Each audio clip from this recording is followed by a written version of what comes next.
ఈరోజు ఉండి నియోజకవర్గం ఉండి మండలం మహాదేవపట్నం గ్రామంలో రాష్ట్ర జనసేన పార్టీ అధ్యక్షులు రాష్ట్ర ఉప ముఖ్యమంత్రి వర్యులు శ్రీ కొణిదెల పవన్ కళ్యాణ్ గారు ఆదేశాల మేరకు ఈరోజు రాష్ట్ర వ్యాప్తంగా మరి ఎన్డీఏ కూటమి వచ్చి సంవత్సరం కాలం పూర్తయిన సందర్భంగా రాష్ట్రంలో సంక్రాంతి సంబరాలు దీపావళి పండగ మరి ఒకేసారి వస్తే రాష్ట్రంలో ప్రజలు ఎంతో సంతోషంగా ఉంటారన్న విధంగా ఈరోజు జనసేన పార్టీ ఆధ్వర్యంలో ఇవాళ సంక్రాంతి సంబరాలు ఉత్సవాల్లో భాగంగా ఈ ఉండి నియోజకవర్గంలో మరి మహిళల చేత ఇవాళ ఇక్కడ ముగ్గుల పోటీ ఏర్పాటు చేయడం జరిగింది జనసేన పార్టీ ఆధ్వర్యంలో. అలాగే ఈరోజు సాయంత్రం దీపాల అలంకరణ టపాసులు పేల్చి మరి దీపావళి కూడా వచ్చిన విధంగా ఈరోజు రాష్ట్ర వ్యాప్తంగా కూడా జనసేన పార్టీ ఆధ్వర్యంలో ఈ సంక్రాంతి దీపావళి సంబరాలు ఏర్పాటు చేయడం రాష్ట్ర జనసేన పార్టీ అధ్యక్షులు శ్రీ కొణిదెల పవన్ కళ్యాణ్ గారు, అలాగే రాష్ట్ర పౌర సరఫరాల శాఖ మార్చులు శ్రీ నాదండ్ల మనోహర్ గారు, అలాగే ఎమ్మెల్సీ హరిప్రసాద్ గారు, మరో ఎమ్మెల్సీ నాగబాబు గారు ఆధ్వర్యంలో రాష్ట్ర వ్యాప్తంగా ఈ యొక్క సంబరాలు నిర్వహిస్తున్నాం. ఎందుకంటే గత ప్రభుత్వం ఈ యొక్క రాష్ట్రం నుంచి పీడ ఎరగడయిందన్న కాన్సెప్ట్ మీద ఇవాళ జనసేన పార్టీ ఆధ్వర్యంలో ఈ యొక్క కార్యక్రమాలు నిర్వహిస్తున్నాం. ఎందుకంటే ఈ యొక్క ఎన్డీఏ కూటమి వచ్చి సంవత్సర కాలంలో ఏదైతే మన దేశ ప్రధాని శ్రీ నరేంద్ర మోదీ గారు, అలాగే రాష్ట్ర ముఖ్యమంత్రి శ్రీ నారా చంద్రబాబు నాయుడు గారు, ఉప ముఖ్యమంత్రి శ్రీ పవన్ కళ్యాణ్ గారి ఆధ్వర్యంలో ఈ ఎన్డీఏ కూటమి వచ్చిన తర్వాత రాష్ట్రంలో పరిపాలన మరి ప్రజలకు మేలైన వసతులు మేలైన సౌకర్యాలు కల్పించే విధంగా ముందుకెళ్తుంది. ఏదైతే మేనిఫెస్టోలో పెట్టిన హామీలు ఒక్కొక్కటిగా అమలుపరుచుకుంటూ మరి ముందుకెళ్తుంది. మేనిఫెస్టోలో పెట్టినవి కాకుండా పెట్టినవి కూడా మరి ప్రజలకి మేలైన సౌకర్యాలు కల్పించే విధంగా ఈ కూటమి ప్రభుత్వం ముందుకు తీసుకెళ్తుంది. అందులో భాగంగానే మరి ఈ యొక్క ఎన్డీఏ కూటమి వచ్చిన వెంటనే ఏదైతే మరి వృద్ధులకు వితంతువులకు ముసలు అందరికి కూడా గతంలో 3,000 రూపాయలు ఉన్న పెన్షన్ని మరి ఈ యొక్క కూటమి ప్రభుత్వం వచ్చిన వెంటనే మరి 4,000కి పెంచి మరి వారికి యొక్క ఉపాధి అవకాశాలు మెరుగుపరిచే విధంగా రాష్ట్ర ప్రభుత్వం ముందుకు తీసుకెళ్తుంది.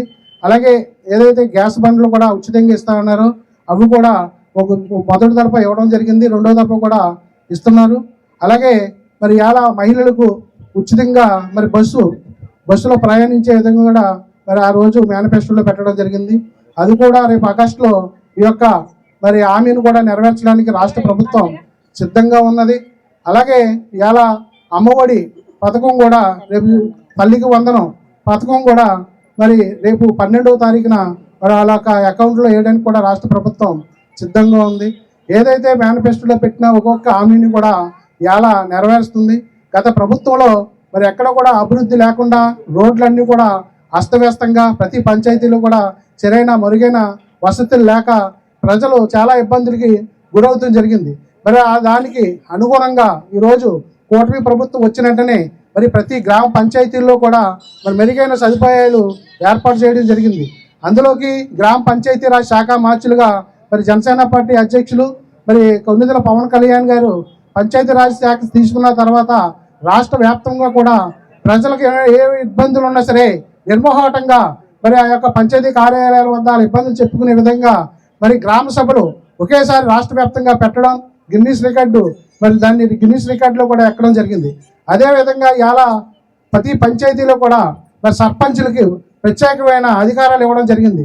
మరి గత ప్రభుత్వంలో పంచాయతీ సర్పంచులను ఉత్సవ విగ్రహాలుగా పెట్టి వాళ్ళకి ఎటువంటి మరి అధికారాలు లేకుండా చేశారు గత ప్రభుత్వంలో. మరి ఈరోజు సర్పంచులకి మరి అన్ని రకాల మరి వాళ్ళకున్న అధికారాలను కూడా వాళ్ళకి ఇచ్చి గ్రామాల్లో మంచినీటి సౌకర్యం కానివ్వండి, డ్రైనేజీ వ్యవస్థ కానివ్వండి, అలాగే సీసీ రోడ్లు కానివ్వండి, ప్రతిదీ కూడా ఇవాళ పవన్ కళ్యాణ్ గారు కేంద్రం నుండి వేల కోట్ల రూపాయలు నిధులు తీసుకొచ్చి ప్రతి గ్రామాన్ని అభివృద్ధి పథంలో ముందుకు తీసుకెళ్తున్నారు.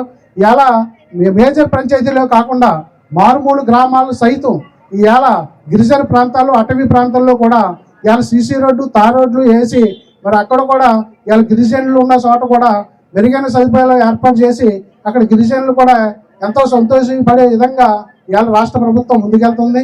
అందులోకి ముఖ్యంగా ఇవాళ పవన్ కళ్యాణ్ గారు ఇలా పంచాయతీరాజ్ శాఖ, అటవీ శాఖ కూడా ఇలా అటవీ విధానంలో కూడా స్మగ్లింగ్స్, ఇలా ఎర్రచందనాలు ఇలాంటివన్నీ కూడా గత ప్రభుత్వంలో స్మగ్లింగ్ జరిగేవి.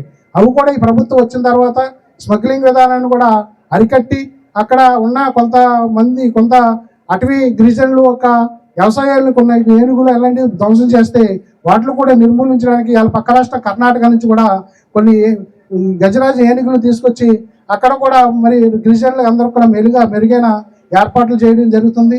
ఇలా రాష్ట్రంలో గత ప్రభుత్వం ఒక పీడ విరగడయ్యి సంవత్సరం అయిన సందర్భంగా ఈరోజు ఈ ఉండి నియోజకవర్గంలో 4 మండలాల జనసేన పార్టీ అధ్యక్షులు, ఆగ్మీ టౌన్ పార్టీ అధ్యక్షులు, సమన్వయ కమిటీ చైర్మన్, నీతి సంఘం అధ్యక్షులు, అలాగే ముఖ్యంగా మహదేవపట్నం గ్రామ సర్పంచ్ శ్రీ ఉనిమ సుబ్బలక్ష్మి గారు, శ్రీనివాస్ గారు, ఇలాగే తెలుగుదేశం పార్టీ కూటమి నాయకులు అందరూ కూడా ఈ యొక్క సమావేశంలో పాల్గొనడం చాలా సంతోషం. ఈరోజు మహదేవపట్నంలో వీర మహిళలు అందరూ కూడా స్వచ్ఛందంగా వచ్చి ఈ ముగ్గుల పోటీల్లో పాల్గొని ఈ యొక్క కార్యక్రమాన్ని ప్రభుత్వానికి అండగా నిలబడిన వీర మహిళలందరూ కూడా హృదయపూర్వక ధన్యవాదాలు తెలియజేసుకుంటున్నాం జనసేన పార్టీ తరఫున. అలాగే మున్ముందు కూడా ఈ ఉండి నియోజకవర్గంలో అభివృద్ధి పదవిలో మన ఉండి శాసనసభ్యులు శ్రీ కనుమూరు రఘురామకృష్ణరాజు గారి ఆధ్వర్యంలో, అలాగే తెలుగుదేశం, జనసేన, బీజేపీ 3 కూటమి కూడా అభివృద్ధి పదవిలో ముందుకు తీసుకెళ్తాం. ఇవాళ కనుమూరు రఘురామకృష్ణరాజు గారు కానివ్వండి, అలాగే కేంద్ర సహాయ మంత్రివర్యులు, మన పార్లమెంట్ సభ్యులు మన భూపతరాజు శ్రీనివాస్ వర్మ గారు అందరి యొక్క సహాయ సహకారంతో ఈ ఉండి నియోజకవర్గాన్ని అన్ని విధాలు కూడా అభివృద్ధి పదవిలో ముందుకు తీసుకెళ్తాం. ఇవాళ శాసనసభ్యుల వారు కూడా ప్రతి గ్రామంలో సీసీ రోడ్లు కానివ్వండి, కాలువలో పక్షాలను చేయడంలో కానివ్వండి,